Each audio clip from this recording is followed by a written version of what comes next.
Lord. ప్రభునందు ప్రియమైనటువంటి దేవుని పిల్లలకు ప్రభువైన యేసుక్రీస్తు వారి నామములో వందనాలు శుభాలు తెలియపరుస్తున్నాం. పిల్లరా, మరి దేవాది దేవుడు మహోన్నతుడు గతించిన దినమంతా కూడా తన కృపా వాత్సల్యంలో భద్రపరుచుకుని క్షేమం ఇచ్చి, ఆరోగ్యం ఇచ్చి, ఆయుష్నిచ్చి, బలమునిచ్చి, శక్తినిచ్చి మరలా ఈ నూతన దినాన్ని ప్రభు మనకు అనుగ్రహించి మరి ఈరోజు ఇచ్చినటువంటి మరి వాగ్దానము 2024 సంవత్సరం 6వ నెల 22వ దినాన్ని ప్రభు మనకు అనుగ్రహించి ఈరోజు దేవుడు మనకు అనుగ్రహిస్తున్నటువంటి వాగ్దానము, నీ రక్షణ వలన అతనికి గొప్ప మహిమ కలిగిను. కీర్తన గ్రంథము 21వ కీర్తన 5వ శరణం. దేవుడిచ్చినటువంటి రక్షణ వలన మహిమ కలుగుతుంది.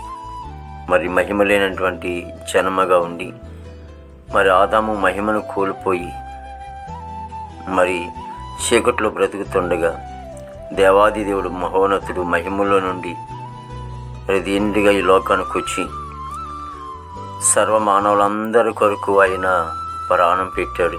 ఆయన పెట్టిన ప్రాణం ద్వారా ఏ బిడ్డలైతే చీకట్లో జీవిస్తూ ఉన్నారు, పాపంలో జీవిస్తూ ఉన్నారు, నరకంలోకి వెళ్ళిపోతున్నారు, వారిని రక్షించటానికి యేసుక్రీస్తు ప్రభువారు తన రక్తాన్ని కార్చారు. పాపను రక్షించడానికి క్రీస్తు యేసు లోకానికి వచ్చాడని లేఖనం సెలవిస్తోంది. యవన బిడ్డ, ఈరోజు మరి పాపం అనే ఊబిలో నువ్వు ఉన్నావు. నువ్వు చనిపోతే నరకానికి వెళ్ళిపోతావు. దేవుని వాక్యం సెలవిస్తోంది. నరకాన్ని నుంచి తప్పించడానికి యేసు ప్రభు మరి అందరి కొరకు లోకానికి వచ్చాడు. మరి యేసు వైపు తిరిగి నువ్వు రక్షింపబడితే మరి నీ జీవితానికి గొప్ప మహిమ వస్తుంది. ప్రార్థన. ప్రేమగల తండ్రి, కృపల యేసునికి స్తోత్రాలు చెల్లిస్తున్నాం ప్రభు. గొప్ప దేవునికి వందనాలు ప్రభావిగుని ఇచ్చిన వాగ్దానము నమ్మదగినది, పూర్ణాంగీకరణకి యోగ్యమనేది. ఈ రోజున యవన బిడ్డలు ఎంతోమంది చెడిపోతున్నారు, నశించిపోతున్నారు.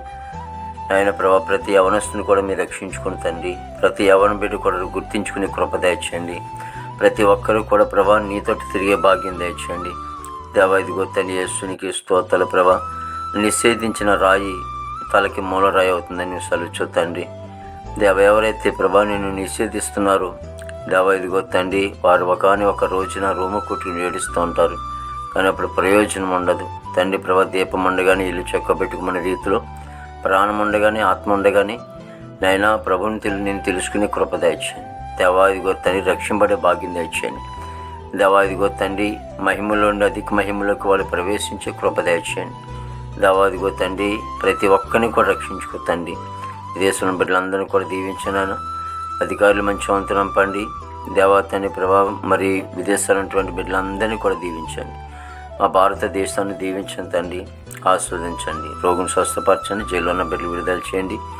కోర్టు గొడవలు, కేసు గొడవలన్నీ కొట్టివేయండి ప్రభావం. మరి పనికి వెళ్తున్న బిడ్డలకు మంచి ఆరుగులతో నింపండి. చదువుకున్న బిడ్డలకి రాకపోకలు మీరు తోడుగొనండి. దేవ, ప్రతి యవనస్తుని కూడా ప్రభు మీరు రక్షించుకోండి. ప్రతి కుటుంబంలో సమాధానం, సంతోషం, ఆనందంతో ఉంచి ఈ దినమంతా కూడా ప్రభు నీ కృప వాత్సల్యంలో బిడ్డలను భద్రపరిచి నామకు మహిమ తెచ్చుకోండి. యేసుక్రీస్తు వారి దివ్యమైన నామములో అడుగుచున్నాం తండ్రి. ఆమేన్, ఆమేన్, ఆమేన్.